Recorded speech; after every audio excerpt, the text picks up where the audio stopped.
जो बात मैं सैकड़ों बार कह चुका हूं, आज वो अखबार के फ्रंट पेज पे छपा हुआ है। भारत के ऊपर आईएसआईएस, अलकायदा और बहुत सारे जो रेडिकल ऑर्गेनाइजेशन है, जिहादी संगठन है, उनका बहुत बड़ा खतरा पैदा हो गया। ये मैं नहीं कह रहा हूं, आज जो बात छपी हुई है ये एफएटीएफ ने कहा है। 40 देशों का संगठन है, फाइनेंशियल एक्शन टास्क फोर्स, जिसको एफएटीएफ कहते हैं। ये 40 देशों का संगठन है और उसने बोला है कि भारत के ऊपर सबसे बड़ा खतरा है इस समय आईएसआईएस का, अलकायदा का और भी बहुत सारे जो जिहादी संगठन है उनका है। समाधान क्या है? समस्या तो छप गई अखबार में, इसका समाधान क्या है? बहुत सीधी सी बात है। कोई भी फसल वहां तैयार होती है जहां वहां के अनुकूल मिट्टी होती है। तो ये जो जिहादी सोच है, जो जिहादी संगठन है, ये वहां फलते फूलते हैं जहां इनकी विचारधारा को सुनने वाले, इनकी विचारधारा को मानने वाले होते हैं। और भारत में बहुत हैं। क्यों? क्योंकि दुनिया के सबसे ज्यादा मदरसे भारत में चल रहे हैं। अब मदरसों में वही बात पढ़ाई जाती है जो आईएसआईएस कहता है, मदरसों में वही बात पढ़ाई जाती है जो अलकायदा कहता है, मदरसों में वही बात सिखाई जाती है जो जिहादी संगठन कहते हैं, मदरसों में वही बात सिखाई जाती है जो दुनिया भर के कट्टरपंथी मौलवी हैं, चाहे जाकिर नाइक टाइप के लोग हैं या और भी दुनिया टाइप की, वो जो कहते हैं वही बात मदरसों में सिखाई जाती है। और पकड़ा भी जा चुका, कितनी सारे मदरसों में हथियारों का जखीरा पकड़ा जा चुका है। बहुत सारे मदरसों में आपको जो है अलग अलग किताबें पकड़ी गई हैं। अभी एक मदरसे में पकड़ा गया जहां कहा जा रहा था कि न भारत को मानना है, न भारत की संस्कृति को मानना है, न भारत का त्यौहार मानना है, न भारत की परंपरा को मानना है, सब कुछ विदेशी स्टाइल में रहना है। और आप देख भी लीजिए, जो मदरसे के बच्चे होते हैं उनकी वेशभूषा विदेशी होती है, उनकी सोच विदेशी होती है, उनका खान पान का तरीका विदेशी होता है, उनकी बातचीत की जो भाषा होती है विदेशी होती है, त्यौहार मनाते हैं विदेशी तरीके से, रहते भारत में हैं लेकिन कुछ भी भारत का नहीं मानते, वंदे मातरम कहना भी हराम मानते हैं, भारत माता की जय बोलना भी हराम मानते हैं, सब कुछ विदेशी होती है। इसलिए मैं कह रहा हूं, अगर भारत को बचाना है तो हमें कानून बदलना होगा। मैं बार बार आपको कह रहा हूं, जुलाई 1947 में लोगों ने सोचा नहीं था, आडवाणी जी ने, जेठमलानी जी ने, मनमोहन सिंह ने, इंद्र कुमार गुजराल जी ने, कि अगस्त में उनको भागना पड़ेगा और अंत में भागे। ऐसे ही दिसंबर 89 में कश्मीर के लोगों ने सोचा नहीं था कि जनवरी में उनको भागना पड़ेगा कश्मीर छोड़ के, और भागे। अभी 2024 के जुलाई में बांग्लादेश के हिंदू, जैन, बौद्ध, सिख ने सोचा नहीं था कि अगस्त में उनके साथ क्या होगा, लेकिन हो रहा है। जुलाई 2024 में ब्राह्मण, क्षत्रिय, वैश्य, दलित सब रहते हैं बांग्लादेश में। उन्होंने कभी नहीं सोचा था कि अगस्त के महीने में, अगले महीने में, पिता के सामने बेटी का बलात्कार होगा, भाई के सामने बहन का बलात्कार होगा, बच्चों के सामने मां का बलात्कार होगा, पिता के सामने पति के सामने पत्नी का बलात्कार होगा। और हुआ। जुलाई 2024 में बांग्लादेश के लोगों ने सोचा नहीं था कि उनके घर पे कब्जा हो जाएगा, उनके मकान पे कब्जा हो जाएगा, उनकी दुकान पे कब्जा हो जाएगा, उनके खेत पे कब्जा हो जाएगा, उनके खलिहान पे कब्जा हो जाएगा, उनकी गौशाला पे कब्जा हो जाएगा, उनके शोरूम पे कब्जा हो जाएगा। और हुआ। और किसने किया? जमातियों ने। जिन जमातियों ने 1947 में भारत का विभाजन कराया, उन्हीं जमातियों ने 1990 में कश्मीर में नरसंहार करवाया, और उन्हीं जमातियों ने बांग्लादेश में इस समय हिंदुओं का जीना मुश्किल कर दिया है, और भारत में भी बहुत बड़ी संख्या में रहते हैं। इसलिए मैं कहता हूं, अगर भारत को बचाना है तो सबसे पहले ये जो राइट टू एजुकेशन एक्ट है इसको बदलिए, इसमें इक्वल जोड़िए, राइट टू इक्वल एजुकेशन लागू करिए। 10वीं तक यानी 6 से 16 साल तक one nation one syllabus, one nation one curriculum, one nation one education board.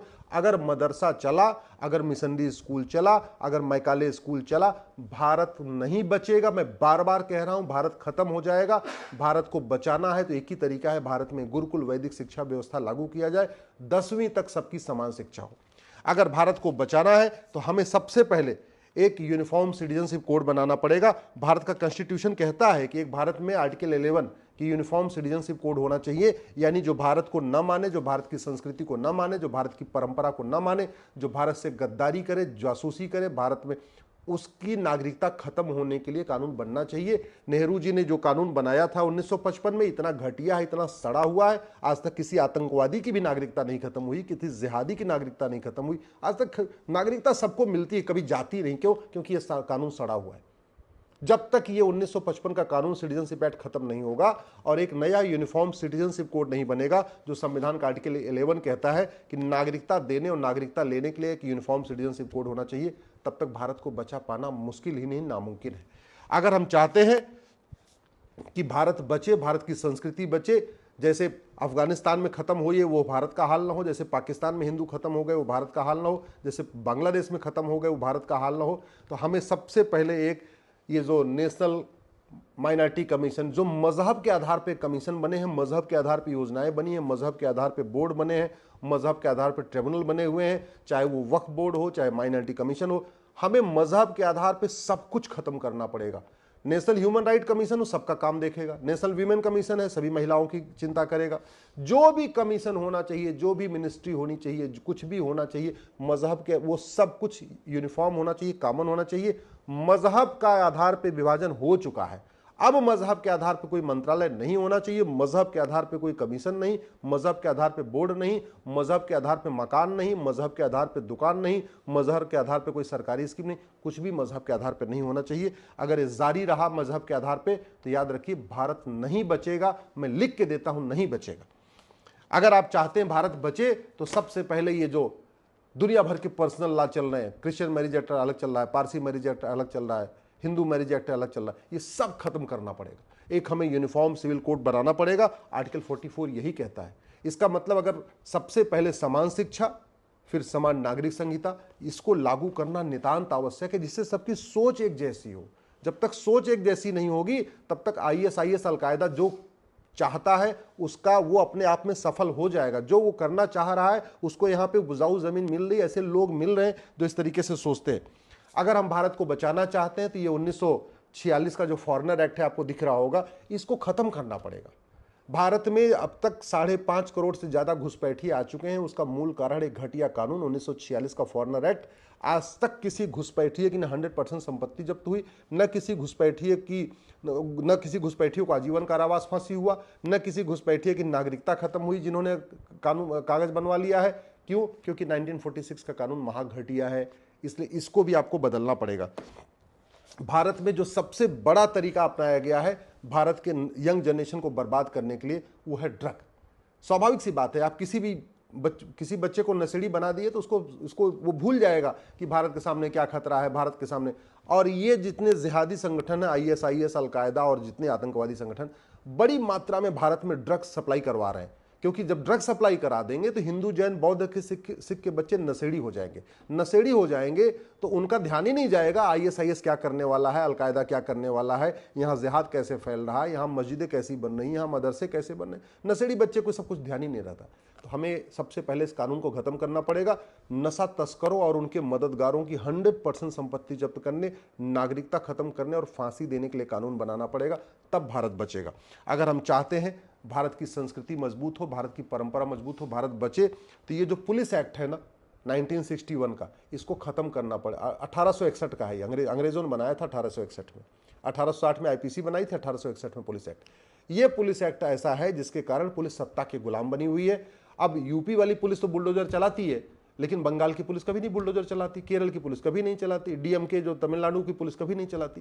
तो यूनिफॉर्म पुलिस कोड चाहिए। पुलिस को स्वतंत्र बनाना पड़ेगा, पुलिस को निष्पक्ष बनाना पड़ेगा और पुलिस को यह अधिकार देना पड़ेगा कि वो अपराधियों के ऊपर कहर बन के टूटे। अभी पुलिस सत्ता के गुलाम बनी है और उसका मूल कारण है 1861 का पुलिस एक्ट। अगर हम चाहते हैं कि भारत बचे, भारत की संस्कृति बचे और फटाफट न्याय हो, जल्दी जल्दी न्याय हो। भाई दो ही तरीका होता है किसी भी देश को, शिक्षा में संस्कार हो, कानून का खौफ हो। न भारत में शिक्षा में संस्कार है, न भारत में कानून का खौफ है। शिक्षा में संस्कार इसलिए नहीं है कि मैकाले शिक्षा, मिशनरी शिक्षा, मदरसा शिक्षा आज भी चल रहा है। वो सारे एजुकेशन सिस्टम जो गुलामी वाले, जो मुगल खोल के गए थे मदरसे, वो आज भी चल रहे हैं। जो अंग्रेज खोल के मैकाले स्कूल, मिशनरी स्कूल खोल गए, आज भी चल रहे हैं। CBSE बोर्ड आज भी चल रहा है। और दुर्भाग्य देखिए, भारत के सबसे एलिट क्लास अपने बच्चों को CBSE बोर्ड में पढ़ाना चाहता, जो अंग्रेजों ने शुरू किया था 1929 में। इस भारतीय न्याय, हमें एक one nation one penal code लागू करना पड़ेगा और जो दुनिया भर के कानूनों का मकड़ जाल है ना, उसको मर्ज करके हमें एक कानून बनाना पड़ेगा। अमेरिका में ऐसा ही कानून है। अमेरिका में जो फेडरल पिनल कोड है ना, ये देखने में आपको काफी मोटा दिख रहा होगा। ये वहां पे अलग से कोई कानून है ही नहीं है। 150 चैप्टर है, 150 अपराध है। तो थानेदार के लिए भी आसान है, कांस्टेबल के लिए भी आसान होता है FIR दर्ज करना, थानेदार के लिए जांच करना आसान होता है, वकील साहब के लिए भी अच्छा होता है, एक ही किताब लेके जाना है। और जज साहब के लिए भी अच्छा एक ही किताब पढ़ना। हमारे देश में 50 घटिया कानूनों का मकड़ जाल चल रहा है, इसको बदलना पड़ेगा। अगर भारत को बचाना है तो हमें सबसे पहले अपनी भारतीय साक्ष्य संहिता, एविडेंस कोड एक नया बनाना पड़ेगा। ये जो बना है अच्छा है, पहले से बेटर है, लेकिन आज भी झूठ बोलना गंभीर अपराध नहीं है, झूठी जांच गंभीर अपराध नहीं है, झूठी शिकायत गंभीर अपराध नहीं है, झूठा एफिडेविट गंभीर अपराध नहीं है। आज भी ये जो भारतीय न्याय संहिता बनी है, इसमें फर्जी आधार बनवाना, फर्जी राशन कार्ड बनवाना, फर्जी ड्राइविंग लाइसेंस बनवाना, फर्जी वोटर आईडी बनवाना, फर्जी बर्थ सर्टिफिकेट बनवाना, इसमें कुछ भी गंभीर अपराध नहीं है। हम चाहते हैं कि अगर खौफ पैदा हो, जैसे इजराइल खौफ पैदा करता है, इजराइल तो अपने दुश्मनों को कैसे कैसे खौफ पैदा करता है आपने देख ही लिया, वो तो ब्लास्ट तक करवा देता है। अरे हम ब्लास्ट कराने की बात नहीं कर रहे, हम कह रहे हैं जो घर के अंदर जितने गद्दार बैठे हैं, कम से कम पुलिस व्यवस्था अच्छी हो जाए, न्यायिक व्यवस्था अच्छी हो जाए, एडमिनिस्ट्रेटिव भी अच्छा हो जाए, तो वो तभी अच्छी होगी जब यूनिफॉर्म पुलिस कोड होगा, यूनिफॉर्म जुडिशियल कोड होगा, यूनिफॉर्म एविडेंस कोड होगा, यूनिफॉर्म एडमिनिस्ट्रेटिव कोड होगा, पुलिस चार्टर होगा कि 1 घंटे के अंदर मुकदमा दर्ज करना और 1 महीने के अंदर जांच पूरी करनी है। जुडिशियल चार्टर होगा कि आपको हर हालत में मुकदमे का फैसला 1 साल में करना है। एक सिटीजन चार्टर होगा कि अगर आपने झूठ बोला, झूठी शिकायत किया, झूठी गवाही दिया, झूठा मुकदमा दर्ज कराया, आपने झूठी जांच किया, आपकी नागरिकता खत्म हो जाएगी।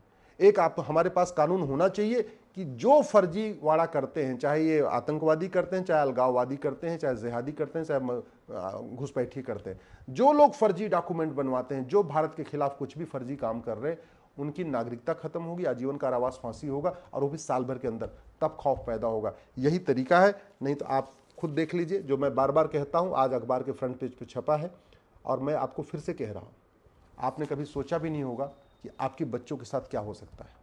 आप इसलिए आराम से बैठे हुए हैं। मुझे चिंता इसलिए है, मुझे टेंशन इसलिए है कि मैं पूरे दुनिया में कहाँ क्या चलता रहता है उसको पढ़ता रहता हूँ, उसके मूल कारण को समझता हूँ, और इसलिए मैं भारत में कह रहा हूँ, तू मैं करके, आरोप प्रत्यारोप करके, नूरा कुश्ती करके, बतौलेबाजी करके कुछ नहीं होगा, टीवी में डिबेट करके कुछ नहीं होगा। कानून बदलना पड़ेगा, यही समाधान है।